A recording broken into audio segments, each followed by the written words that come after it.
안녕하세요. 오늘도 서연살롱을 찾아주셔서 감사합니다. 새해가 된 지 엊그제 같은데 시간 참 빨라요. 저는 지난 3년 동안 연말이 다가오면 속에서 우라가 치밀어 올랐어요. 그건 3년 전에 있었던 일이 떠오르기 때문이었죠.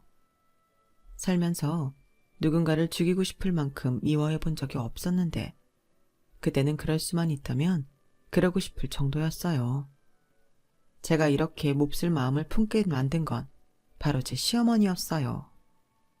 저희 시댁에는 다른 집과는 조금 다른 사연이 있어요. 제게는 시어머니가 두 분이거든요. 한 분은 남편을 낳아주신 친모고 다른 한 분은 남편이 성인이 된 이후 아버님 곁을 지키고 계신 분이시죠. 정확히 두 번째 시어머니는 아버님과 혼인신고를 하지 않았기 때문에 서류상 가족은 아니지만 그래도 아버님께서 그렇게 부르길 원하시기 때문에 집안에서 호칭은 어머님으로 하고 있어요. 여기서는 편의상 남편의 친모를 큰 시어머니, 아버님의 두 번째 부인을 작은 시어머니라고 할게요. 남편과 큰 시어머니는 21년간 떨어져 지냈어요. 자신의 의지가 아닌 타인의 강요에 의해 그렇게 된 거였죠. 그래서 남편은 11살 이후로 어머니 정에 굶주려 살았어요. 그걸 누구보다 잘 알기에 어떻게든 큰 시어머니와 잘 지내보려고 했지만 결국 실패하고 말았네요. 그래도 지금 생각해보면 그런 식으로라도 제 남편 곁에서 떨쳐낼 수 있어서 다행이다 싶어요. 제가 이렇게 생각할 정도로 큰 시어머니는 인간 같지 않은 분이시거든요. 그럼 지금부터 저희 가족이 큰 시어머니와 연을 끊게 된 사연을 들려드릴게요.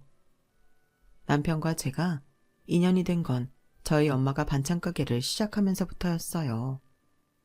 제가 9살 때 아빠가 돌아가신 이후 저희 엄마는 자식을 키우기 위해 안 해본 일이 없을 정도로 고생을 하고 사셨어요. 남의 집 팥줄 도우미 일은 기본이고 모텔 룸 청소, 마트 점원, 짬짬이 전단지 알바에 대리운전까지 이루 셀 수 없을 정도였죠. 그러다 그간 모은 돈으로 조그마한 반찬 가게를 차리게 되었어요. 그래서 홍보를 위한 전단지를 만들게 되었고 그때 저희 엄마 가게를 담당하게 된 사람이 바로 제 남편이었죠. 당시 남편은 아버님이 하시는 광고회사에서 일을 배우고 있었는데 열의는 있지만 경험이 부족한 신참에 불과했어요.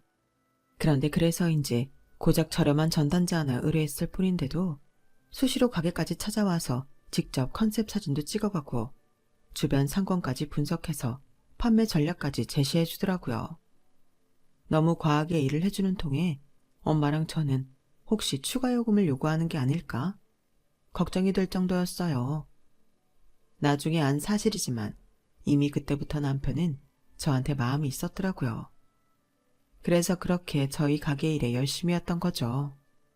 전단지 작업이 끝난 후로도 남편은 자주 가게에 찾아왔어요. 말로는 지나가다 들렀다고 했지만 그건 거짓말이 분명했어요. 제가 전단지를 맡길 업체를 우리 가게 주변에서 찾은 게 아니라 온라인상에서 가격과 포트폴리오를 보고 찾은 거였으니까요. 실제로 남편이 일하는 사무실과 저희 가게는 차로 30분은 좋게 걸리는 거리예요. 그러니 지나가다 들렀다는 말은 신빙성이 없었죠. 그리고 남편의 그 말을 믿을 수 없었던 또 하나의 이유는 바로 저였어요. 남편은 저희 가게에 올 때마다 그렇게 저를 찾아댔거든요. 이걸 어쩌나. 우리 정윤이는 회사 가고 없는데. 근데 우리 딸애한테 무슨 볼 일이라도 있어요? 아니요. 그냥 겸사겸사 안부 인사로 물어본 겁니다. 그런데 사장님 혼자 일하시기에 힘들지 않으세요? 따님이 쉬는 날엔 좀 도와드리고 그러면 좋을 텐데요. 의도가 뻔히 보이는 말에 엄마는 일부러 속아주셨어요. 그간 일하는 모습을 봐도 그렇고 말투나 행동을 봐도 사람이 괜찮아 보였기 때문이었죠. 안 그래도 주말에는 딸애가 아침부터 나와서 돕고 있어요. 피곤할 텐데 쉬라고 그래도 영 말을 안 듣네요. 둘째, 넷째 일요일엔 우리 가게 쉬는 거 알죠? 일부러 헛걸음하지 않게 가게 문 닫는 날까지 알려준 엄마는 은근슬쩍 제가 좋아하는 음식이며 취향 같은 걸 알려주셨어요. 엄마의 그런 노력 덕분에 얼마 뒤 우리는 사귀게 되었죠. 남편은 저희 엄마한테 정말 잘했어요. 처음엔 환심을 사려고 저러나 보다 했는데 시간이 지나도 변함없이 잘하더라고요. 알고 보니 남편은 어릴 때 엄마와 떨어져 살게 돼서 엄마 정에 많이 굶주려 있던 모양이었어요. 집밥이라는 걸 제대로 못 먹고 자란 탓에 저희 엄마가 해주시는 밥을 그렇게 좋아했어요. 저희 엄마 역시 당신이 만든 음식을 맛있게 먹어주는 사위를 엄청 예뻐하셨고요. 2년 넘게 연애를 하는 동안 남편은 저희 엄마한테 사윗감이 아닌 아들 같은 존재가 되었어요. 저보다 더 자주 엄마 가게에 찾아가 짐도 나르고 가게 일도 도왔거든요. 처음엔 제 남편을 아들인 줄 알았던 상가 사람들은 사윗감이라는 말을 듣고는 깜짝 놀랄 정도였어요. 사윗감이라고? 난 이 집 아들인 줄 알았지. 요즘 세상에 결혼도 안 한 사윗감이 예비 장모가게까지 찾아와 저리 지극정성을 들이다니. 사윗감 놓치기 전에 빨리 결혼시켜. 주변의 닥달 때문이었는지 먼저 저희 결혼 얘기를 꺼낸 건 저희 엄마였어요. 니들 사귄 지도 3년이 다 됐는데 오래 가기 전에 식 올리는 게 낫지 않겠어? 창준아, 너희 아버님은 아직 결혼 얘기 안 하시니? 이런 건 엄마들이 나서야 얘기가 빨리 진행되는데 어머님이 안 계시니 나라도 먼저 서둘러야겠구나. 내가 언제 너희 아버님 한번 만나 뵐까 하는데 언제가 좋을까? 그러자 남편이 평소와 다르게 의기소침한 표정으로 그러는 거예요. 어머님, 실은 저희 아버지랑 함께 사시는 분이 계세요. 그래? 아버님이 재혼하셨구나?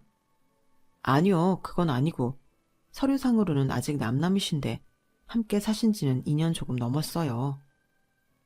남편 말로는 아버님 몸이 안 좋아지시면서 집안일을 하시는 분을 들었는데 두 분이 함께 지내는 시간이 길어지면서 많이 가까워지셨다고 하더라고요.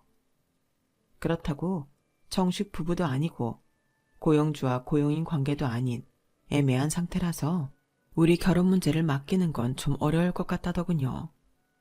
얘는 그런 일이 있으면 얘기를 하지 그랬니? 그게 뭐 어떻다고. 그럼 내가 두 분 찾아뵙고 니들 결혼 준비는 내가 알아서 할게.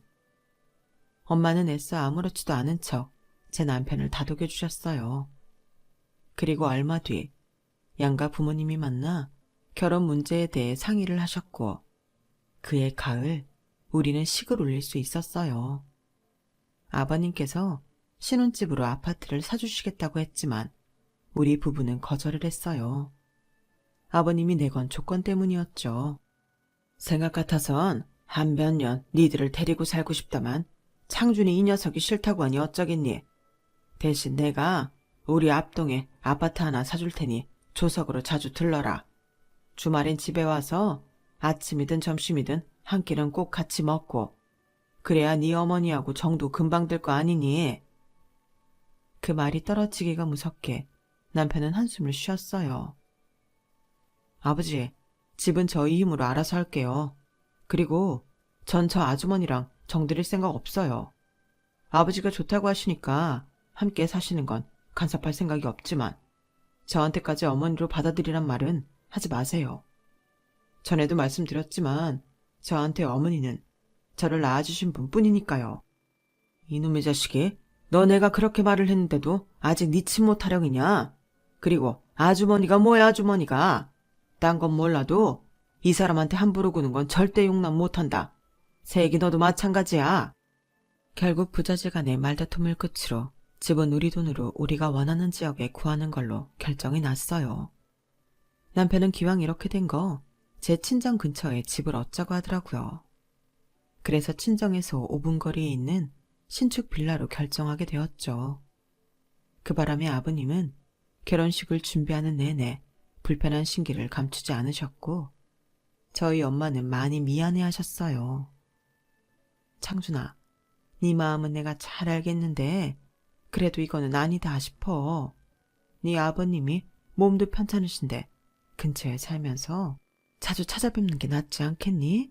나야 몸도 성하니까 내가 니들 찾아가도 되고 니들이 종종 찾아와도 되잖아. 장모님, 저 장모님 위해서 이쪽으로 집 구한 거 아니에요. 저희 결혼하면 곧 애도 생길 테고 그럼 장모님 도움 필요할 거예요. 그러기 위해서 장모님 댁 근처로 오겠다는 거라고요. 그리고 저희 아버지는 옆에 아주머니 있으니까 괜찮아요. 모르긴 해도 제가 없어야 두 분도 더 편하실 거예요. 그러니까 장모님이 미안해하실 거 하나도 없어요. 남편의 설득에 저희 엄마도 더는 집 문제를 꺼내지 않으셨어요. 아무래도 손주를 봐줄 생각에 그러셨던 것 같더라고요. 남편 말대로 결혼하고 3개월도 안 돼서 임신한 저는 친정 엄마 덕분에 먹고 싶은 것도 실컷 먹고 무사히 딸을 출산할 수 있었어요. 출산 후 회사에 복귀를 하느라 아이를 어린이집에 맡기게 되었는데 제가 야근이 있을 때나 우리 부부 모두 퇴근이 늦어질 때는 엄마 도움을 받을 수 있었어요.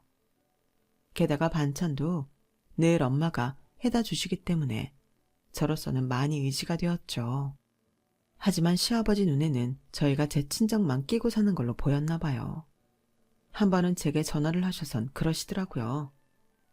아가, 넌 어떻게 된 애가 네 친정에 문지방이 닳도록 드나들면서 시부모는 남의 집 노인네 취급을 하냐? 내가 꼭 이렇게 전화를 해야 손주 얼굴 한번 보여줄 셈이냐? 아버님, 죄송해요. 제가 회사에 복귀한 지 얼마 안 돼서 그간 짬이 안 났어요. 이번 주말에 그 이랑 다 같이 찾아뵐게요. 엎드려 절박해지 원.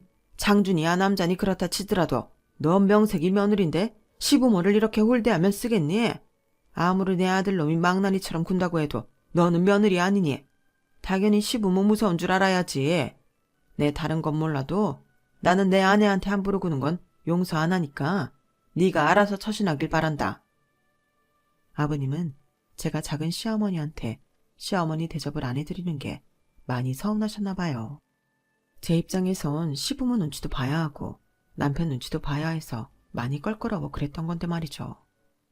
그래서 말 나온 김에 적어도 일주일에 한 번은 아이를 데리고 시댁에 찾아갔어요. 남편은 명절이나 시아버지 생신 때가 아니면 안 가려고 해서 저랑 딸아이만 찾아뵙곤 했죠. 막 시집 왔을 땐 몰랐는데 자주 시댁에 드나들며 겪어보니 작은 시어머니가 꽤 괜찮은 분이시더라고요.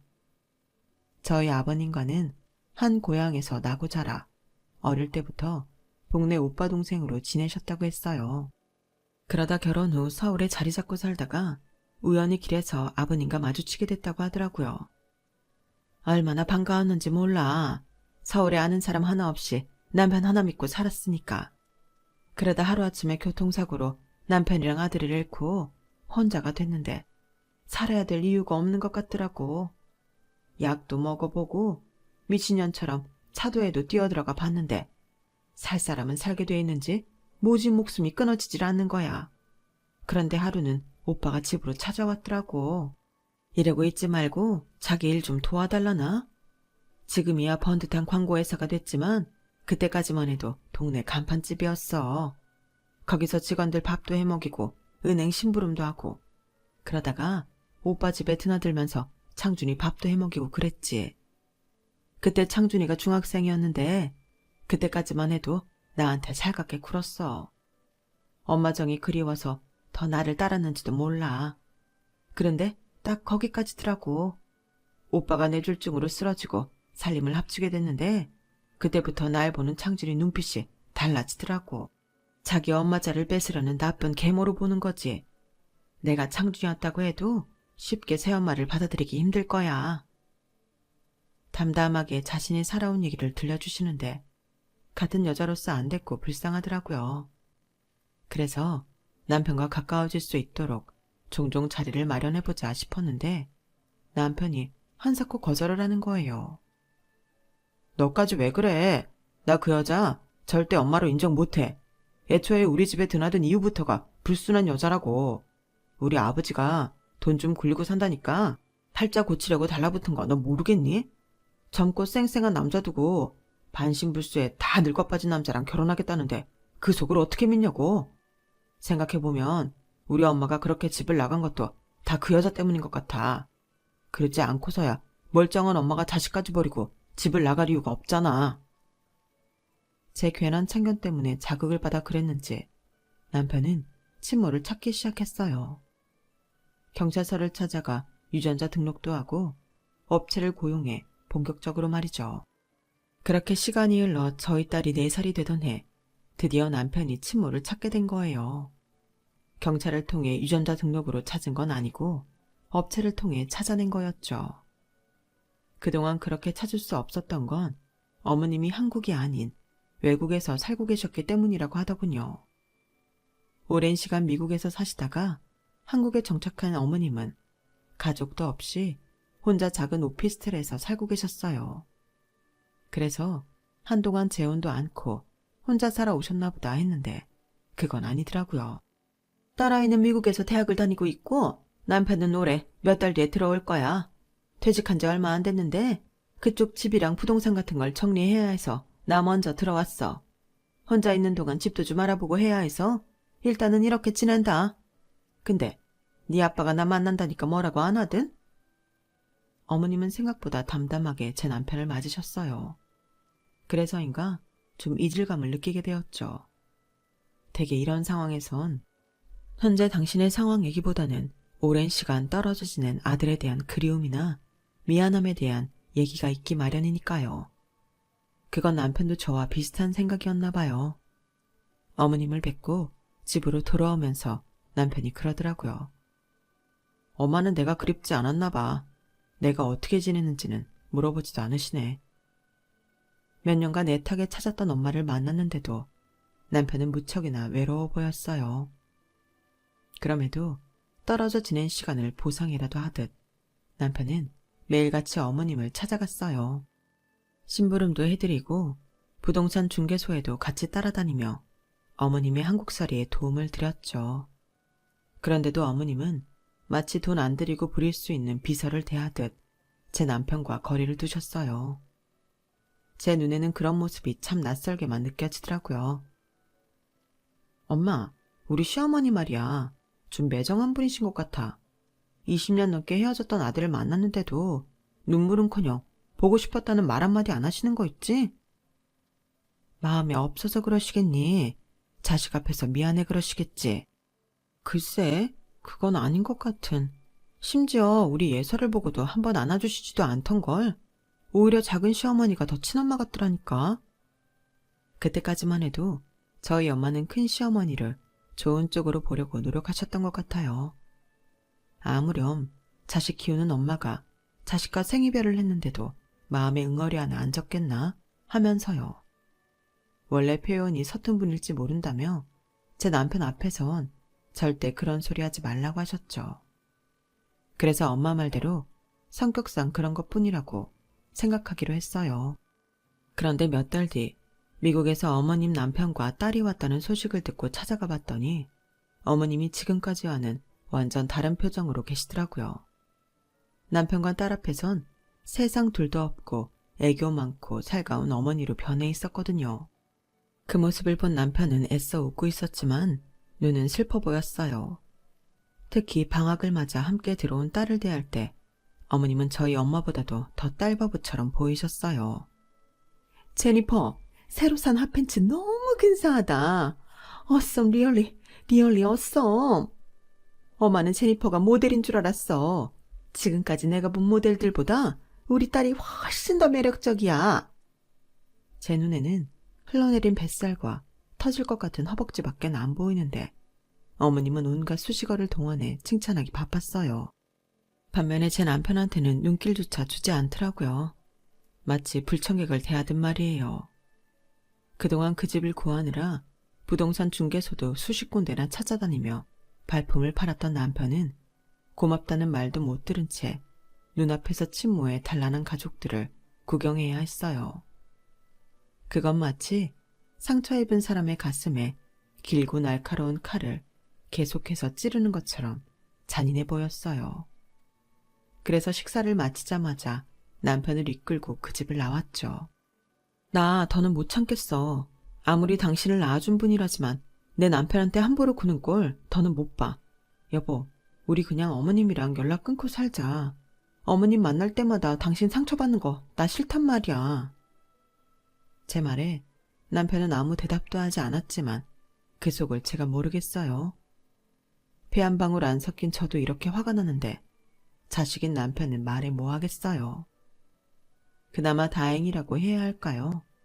그날 이후 남편은 예전처럼 친모를 찾아가지 않았어요. 그런데 남편이 찾아가지 않으니까 그제서야 어머님이 먼저 연락을 하시더라고요. 그런데 연락을 한 사람이 제 남편이 아닌 저라는 게 문제였죠. 예, 너 오늘 시간 있니? 우리 제니퍼가 요즘 젊은 애들이 다니는 힙한 곳에 가보고 싶다는데 내가 뭘 알아야 말이지. 너 시간 되면 제니퍼 데리고 좀 다녀오렴. 곧 미국 돌아가야 해서 오늘밖에 시간이 안 된다는구나. 아니, 내가 집에서 놀고 있는 사람도 아니고 평일엔 직장에 주말엔 육아까지 하는 사람인데 뜬금없이 자기 딸이랑 놀아주라니 이게 말이 돼요? 그리고 엄연히 부탁을 하는 처지면 제 스케줄에 맞춰야지 왜 자기 딸 스케줄에 나더러 맞추라는 건지 정말 어이가 없었어요. 어머님, 제가 오늘은 시간이 안 돼요. 그이가 요즘 일이 밀려서 주말에도 출근을 한 통에 제가 애를 봐야 하거든요. 예, 넌 지금 내가 너한테 부탁하는 걸로 보이니? 세상에 어떤 시어머니가 며느리한테 부탁을 하니? 명령이면 몰라도. 내가 외국에서 오래 살다 왔다고 네가 날 한국 시어머니랑 달리 말랑하게 본 모양인데 나 뼛속까지 한국 사람이야. 얘가 어디서 건방을 떨어? 잔말 말고 1시간 내로 우리 집으로 차 끌고 와. 그리고는 대답도 듣지 않은 채 전화를 끊어버렸어요. 나 참 기가 막혀서 말이 안 나오더라고요. 호랑이 담배 피우던 시절 생각을 하시는 건지 아니면 미국에서 막장 드라마만 보고 살아서 한국 시어머니는 죄다 못된 사람들만 있다고 생각하는 건지 아주 웃기지도 않더라고요. 생각 같아선 쌩 까고 싶었지만 남편 생각을 하니 그럴 수는 없더라고요. 그래서 엄마한테 부탁하려고 전화를 했는데 오늘따라 가게에 손님이 많아서 그런지 통화하는 것조차 힘들더라고요. 그래서 안 되겠다 싶어 작은 시어머니한테 도움을 청했어요. 제가 딸아이를 데리고 시댁 주차장에 도착하자 어떻게 알고 작은 시어머니께서 바로 달려오시더라고요. 우리 예서 왔구나. 아휴, 오늘은 힘들었지? 예, 예서 걱정은 말고 마음 편히 볼일 보고 와. 무슨 일인지는 모르겠지만 급한 것 같아서 내가 우편함 앞에서 기다리고 있었어. 어서 해주고 가. 남편의 친모라는 사람은 며느리인 저를 수행 비서 부리듯 부리려 드는데 정작 남편이 싫어하는 새엄마는 며느리 약속 시간 늦을까봐 잠복 더위에 아파트 입구까지 나와 저를 기다리셨더라고요. 그 모습을 보니 마음이 불편했어요. 그렇게 딸아이를 작은 시어머니한테 맡긴 저는 어머님 댁으로 향했어요. 그런데 1시간 내로 오라고 그 난리를 친 것과 달리 그 집 딸내미는 아직 씻지도 않고 밥을 처먹고 있더라고요. 피자가 늦게 와서 우리 제니퍼가 이제야 아침을 먹는다. 한국은 배달도 빠르다더니 그거 다 거짓말이야. 예, 너는 제니퍼 밥 먹는 동안 욕실 청소 좀 해. 우리 제니퍼 밥 먹고 씻어야 되니까 바깥 욕실 먼저 청소해. 어머님, 해도 너무하시네요. 주말에 애 보고 있는 사람 느닷없이 불러내신 것까지는 100번 양보해서 참아드리는데요. 욕실 청소까지 하라는 건 도저히 그냥 못 넘어가겠어요. 도대체 무슨 권리로 저한테 이러시는 거예요? 저 파출 도우미 아니에요. 며느리가 돈 안 주고 부려도 되는 사람은 아니라고요. 그리고 사람 불렀으면 준비는 미리미리 했어야죠. 사람 세워놓고 지금 뭐 하는 짓이에요? 딸이 잘못하면 혼을 내서라도 똑바로 가르칠 생각은 안 하시고 한술 더 떠서 욕실 청소까지 시켜요? 어머님은 시어머니가 무슨 대단한 권위라도 되는 줄 아시는 모양인데 착각하지 마세요. 저도 저희 집에서는 귀한 대접받는 딸이에요. 어머님한테 함부로 부려질 사람 아니라고요. 앞으로 이런 식으로 저 부르시면 안 올 거예요. 저는 할 말을 마치곤 그 집을 빠져나왔어요. 뒤에서 시어머니가 저를 부르며 화를 내는 걸 들었지만 알게 뭐예요. 나도 성질나 죽겠는데. 그 길로 시댁으로 바로 가려다가 도저히 이 기분으로 우리 딸을 볼 수 없어서 남편 회사로 갔어요. 주말이라 사무실에는 남편 혼자 있더라고요. 밀린 전단지 시안을 짜고 있던 남편은 뜻밖의 제 방문에 어리둥절한 표정이었어요. 그런 남편을 보니 입이 쉽게 떨어지지 않더라고요. 하지만 언제까지 어머님한테 이렇게 휘둘릴 수만은 없어서 방금 전까지 있었던 일을 가감없이 다 털어놓았죠. 그랬더니 남편 표정이 점점 어두워지더라고요. 그래서 말인데 여보, 나 이제 어머님 앞에서 착한 며느리 노릇하는 거 그만두려고. 지금까지 당신 생각해서 참아왔는데 이러다가 죄 없는 당신한테까지 미워하는 마음이 생길 것 같거든. 그러니까 당신이 좀 이해해줬으면 좋겠어. 그러자 남편은 잠시 고개를 숙이고 생각을 하더니 제 손을 잡고 미안하다고 말했어요. 그러면서 제 결정에 따르겠다고 덧붙였죠. 그날 이후 저는 시어머니가 전화해 무슨 요구를 하든 간에 들어드리지 않았어요. 너는 지져라. 나는 내 할 일이나 하련다. 이런 마인드로 상대를 했더니 시어머니도 더는 제게 전화를 하지 않더라고요. 그래서 이렇게 잘 길이 들어가나 보다 했는데 그 사단이 난 거예요. 지난 3년간 겨울만 되면 제 속을 사정없이 긁어대던 바로 그 사건이요. 시작은 친정엄마의 전화 한 통에서 비롯됐어요. 딸, 내일 엄마가 예서 봐줄까? 상가 수도공사가 있어서 내일 하루 종일 단술하네. 떡 본 김에 제사 지낸다고 내일 하루 쉬려고. 오랜만에 정서방이랑 둘이 데이트나 하지 그래? 정말? 그럼 나야 좋지. 안 그래도 예서 태어나고 그이랑 둘이 데이트한 적 없는데. 그럼 내일 아침에 예서 데리고 집으로 갈게. 6시까지는 돌아올 거야. 그럴 거 뭐 있니? 엄마가 니네 집으로 갈게. 그리고 모처럼 데이트인데 늦게까지 놀다 와. 나야 예서 재우고 옆에서 한숨 자도 되니까. 그렇게 해서 모처럼 남편과 저는 단둘이 데이트를 하게 되었어요. 다른 사람도 아니고 친정엄마가 애를 봐주시는 거라 그런가 마음도 놓이고 괜히 들뜨더라고요. 그렇게 우리 부부는 모처럼의 휴가를 알차게 쓰기 위해 발바닥에 땀이 나도록 뛰어다녔어요. 영화도 보고 맛집도 찾아가고 요즘 핫하다는 성수동 카페거리도 갔어요. 그리고는 제가 좋아하는 작가 전시회도 다녀왔죠. 어찌나 빨빨거리고 다녔는지 6시쯤 되자 둘 다 녹초가 된 거예요. 그래서 저녁은 낙원동에 들러 아구찜이나 해물찜을 포장해 가려고 엄마한테 전화를 걸었어요. 그런데 엄마가 안 받고 예서가 받지 뭐예요? 예서야, 외할머니 옆에 계시지? 할머니 좀 바꿔줘. 그랬더니 딸애가 할머니가 옆에 없다는 거예요. 그런데 전화기 너머로 카랑카랑한 시어머니 목소리가 들리지 뭐예요. 사돈, 아직 음식 준비도 못 끝내면 어떡해요? 좀 있으면 사람들 들이닥칠 텐데 어쩜 이렇게 굼떠? 그거 빨리 끝내고 밭에 음식 담아서 테이블 위에 올려놔요. 며느리가 누굴 닮아서 느려 터졌나 했더니 친정엄마를 닮아 그랬구만. 에휴, 하여간에 사사건건 마음에 안 들어. 그 말을 듣는데 순간 피가 거꾸로 솟는 것 같았어요. 그래서 전화를 끊고 남편한테 시어머니 집으로 가자고 말했죠.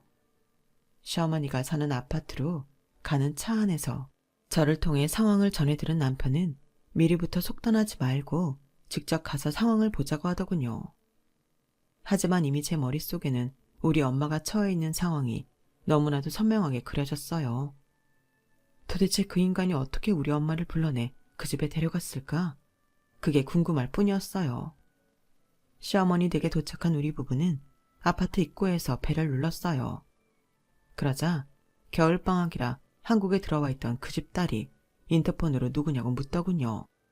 인터폰 액정에 우리 부부 얼굴이 뻔히 찍힐 텐데도 여우 같은 게 모른 척을 하더라고요. 지난 여름에 제가 화 좀 냈다고 심통을 부리는 게 뻔했죠. 그래서 시어머니 계시냐고 했더니 아파트 단지 내에 있는 경로당에 송년회를 하러 갔다는 거예요.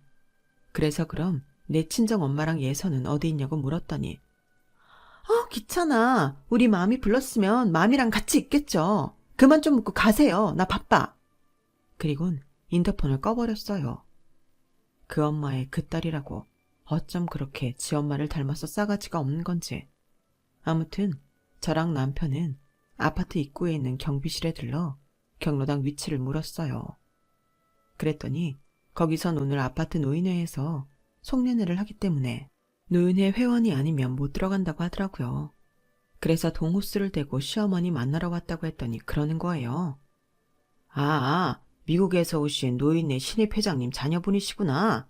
근데 그 집엔 대학생 딸만 하나 있다고 하던데 그 집 아드님 맞아요? 맞다고 했더니 자꾸 의심스러운 눈초리로 쳐다보더라고요. 그리고는 찜찜한 표정으로 힐끔거리며 경로당 위치를 알려주었어요. 아파트 단지를 가로질러 경로당이 있다는 동으로 걸어갔어요. 그런데 저 멀리서 엄마가 예서를 데리고 걸어오지 뭐예요? 엄마가 왜 여기 있어? 이 추운 날 머리는 또 왜 이렇게 젖었어? 그러자 엄마는 손으로 머리를 가리며 오히려 왜 우리가 여기에 있냐고 되물었어요.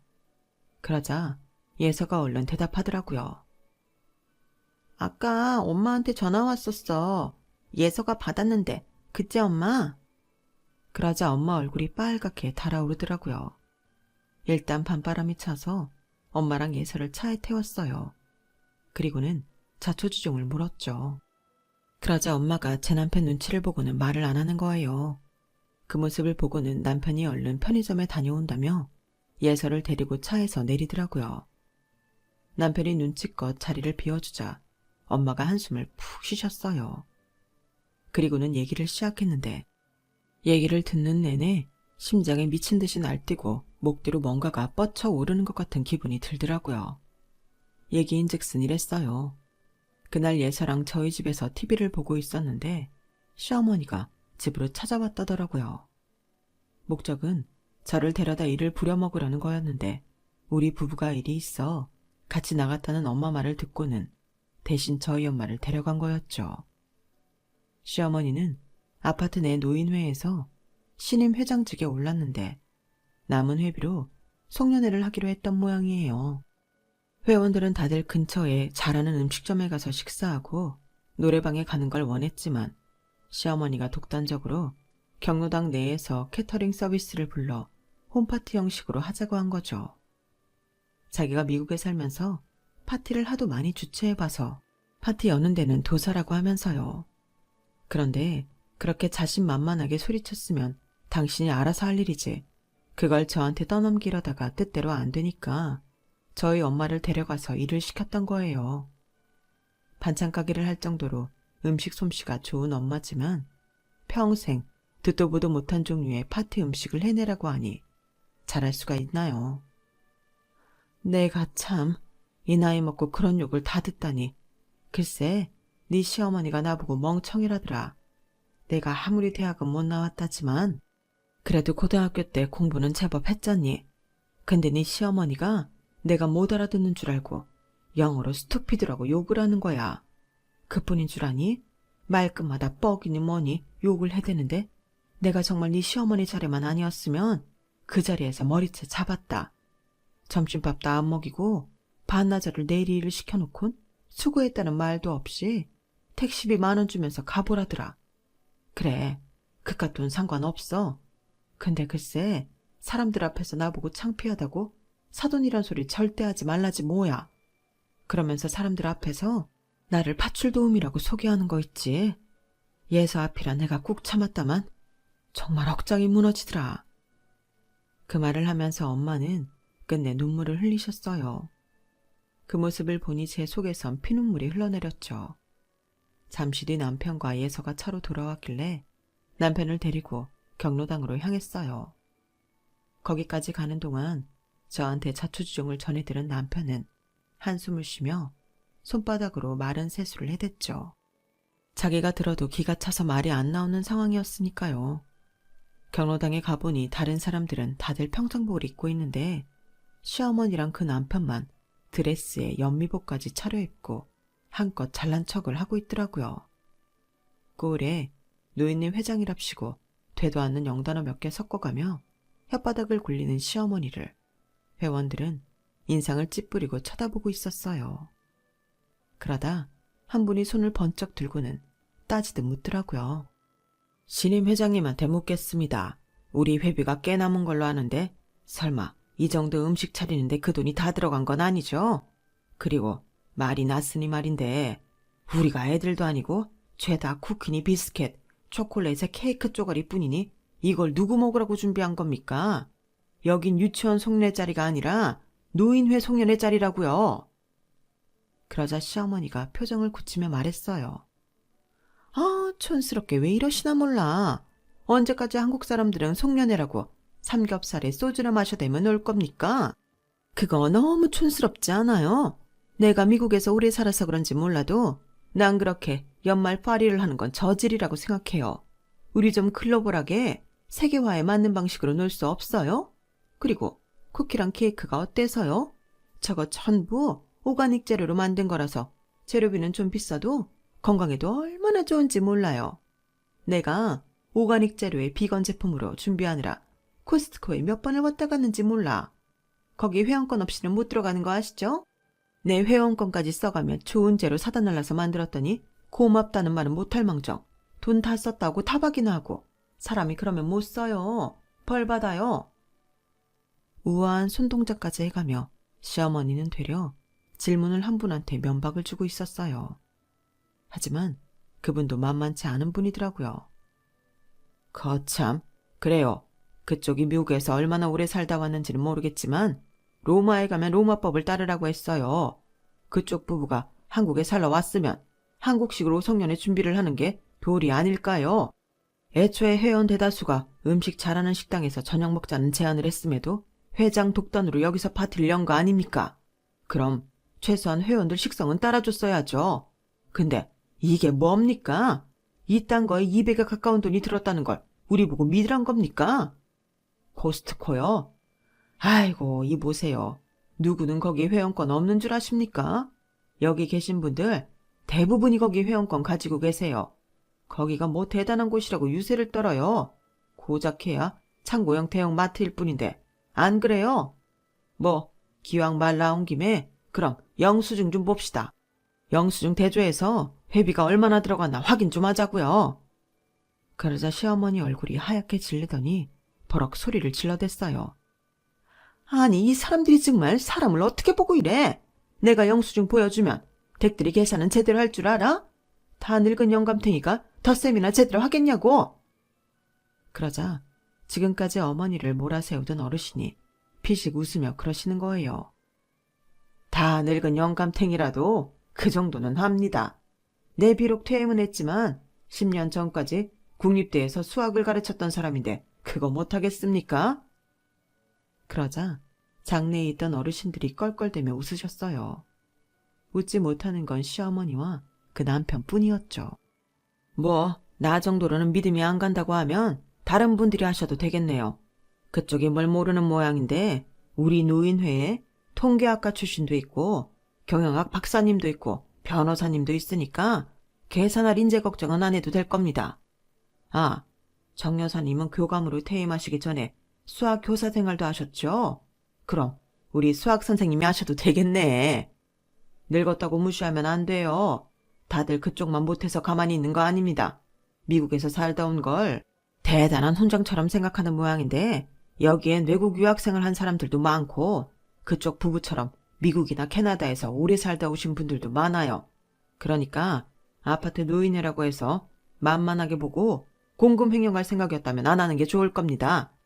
전임 회장이 공금에 손댔다가 저기 앉아 계신 박 변호사님한테 소송당하고 물러났거든요. 보아하니 그쪽도 비슷한 꼴 나지 않을까 생각됩니다만. 사면초가에 빠진 시어머니 부부는 눈알만 굴리며 초조하게 서 있었어요. 그러다 돌파구를 찾았는지 대뜸 그러더라고요. 누가 재료비 만들었다고 했습니까? 요즘 인건비 비싼 건 다들 아시죠? 아까 여기서 일하던 그 아줌마가 일당이 엄청 비싼 사람이에요. 솜씨가 좋거든. 그 아줌마가 재료 구입부터 밑손질에 베이킹까지 하느라 3일 내내 우리 집에 출장을 왔었다니까. 특별히 세팅까지 해줘서 팁도 좀 챙겨줬는데 알다시피 이게 현금으로 준 거라서 영수증 처리가 안 됐어요. 그 말을 들으니 어이가 없어서 웃음만 나더라고요. 그래서 그 와중에 제가 깔깔대고 웃었더니 다들 저를 쳐다보더라고요. 아, 죄송합니다. 제가 너무 웃긴 코미디를 보는 것 같아서 안 웃을 수가 없었어요. 저기 회장님, 아까 그 아주머니가 일당이 비싼 분이라고 하셨죠? 근데 그분 말에 따르면 여기서 일해주고 받은 돈은 택시비하라고 회장님이 주신 딸랑 10,000원짜리 한 장뿐이라던데 어떻게 된 겁니까? 너? 여기가 어디라고 끼어들어? 당장 안 나가? 왜요? 제가 있으면 안 돼요? 저는 아까 여기서 일하신 아주머니 딸인데요. 회장님이 저희 엄마 없는 자리에서 주지도 않은 돈을 준 것처럼 거짓말을 하시니까 기가 차서 진실을 밝히려는 것뿐인데 안 됩니까? 왜요? 21년 만에 만난 아들 앞에서 쪽팔려서요? 그렇게 쪽팔린 거 아시는 분이 사돈 불러다가 하루 종일 굶겨가며 공짜로 일부려 먹었습니까? 그래놓고 고맙다는 말 한마디 없이 꼴랑 10,000원짜리 한 장 던져주고 보냈어요? 그리고도 당신이 사람입니까? 그깟 시어머니 자리가 뭐라고 우리 엄마한테 그따위로 굴었냐고요. 그래놓고 뭐? 일당이 비싼 아줌마? 하, 지나가던 개가 웃겠네. 남의 엄마 가슴에 피눈물 나게 만들어 놓곤 고작 한다는 짓이 노인회 회비 털어먹는 겁니까? 창피한 줄도 모르고 되도 않는 거짓말이나 늘어놓는 거냐고요. 정말 가관도 아니네요. 후져도 너무 후져. 근데 대충 들어봐도 여기 계신 어르신들이 어머니보다는 한 수 위에 계신 분들 같으니 소송당하고 여기서 쫓겨나는 건 시간 문제인 것 같네요. 뭐 쫓겨나든 말든 이제 나랑은 상관없지만. 뭐? 이게 어디서 배워먹은 버르장머리야? 감히 어디서 시어머니한테 까불어? 얘 창준아, 넌 뭘 그렇게 멀뚱거리고 있어? 네 와이프가 나한테 하는 짓거리 안 보여? 네가 남편이라면 네 와이프는 때리든 굴리든 제대로 가르쳐야 할 거 아니야. 네가 이 모양이니 이게 어려운 거 모르고 까불지. 그러자 남편이 싸늘한 표정으로 말했어요. 당신이 내 어머니인 건 맞습니까? 근데 왜 나는 아무리 생각해도 남인 것 같을까요? 어머니라면 적어도 아들 며느리한테 그러면 안 되는 거였잖아요. 내 장모님한테 그런 식으로 행동하면 안 되는 거였잖아요. 그래놓곤 이제 나보고 내 아내를 때려서 가르치라고요? 그게 말이나 되는 소리라고 생각하세요? 차라리 안 만났다면 좋았을 거 그랬어요. 어머니가 이렇게 형편없는 사람이란 걸 모르고 살았더라면 적어도 당신이 내 어머니란 사실이 창피하진 않았을 텐데. 한 가지만 확실하고 갈게요. 앞으로 우리 가족 앞에 얼씬도 하지 마세요. 혹여라도 내 아내 불러다가 지금껏 그랬던 것처럼 부려먹었다가는 그땐 내가 당신 가만 안 둘 겁니다. 지난 21년 동안 그랬던 것처럼 앞으로도 우리 보지 말고 살아요. 남편은 제 손을 잡고 경로당을 빠져나왔어요. 눈에는 그렁그렁하게 눈물이 고인 채로요. 그 사건 이후 시어머니가 어떻게 됐는지는 알 수 없었어요. 지난 3년간 연락을 끊고 살았거든요. 그 사건이 있고 얼마 뒤 작은 시어머니를 통해 들은 바로는 21년 전에 시어머니가 집을 나간 이유가 다름 아닌 남자 때문이었다고 하더라고요. 아들한테 자기 엄마가 바람이 나서 집을 나갔다는 말을 할 수 없었던 아버님은 자신이 손찌검을 해서 어머님이 집을 나간 것처럼 거짓말을 해오셨던 거죠. 다만 지금 함께 사시는 남자분이 그때 어머님과 도망친 남자인지는 알 수 없지만요. 이 사실을 뒤늦게 알게 된 남편은 아버님과 화해를 했고 지금은 새어머니한테도 엄청 살가운 아들로 살고 있답니다. 언젠가 남편이 그러더라고요. 자기는 남들한테 다 있는 엄마가 하나도 없는 줄 알았는데 이제 보니 엄마가 셋이나 있었다고요.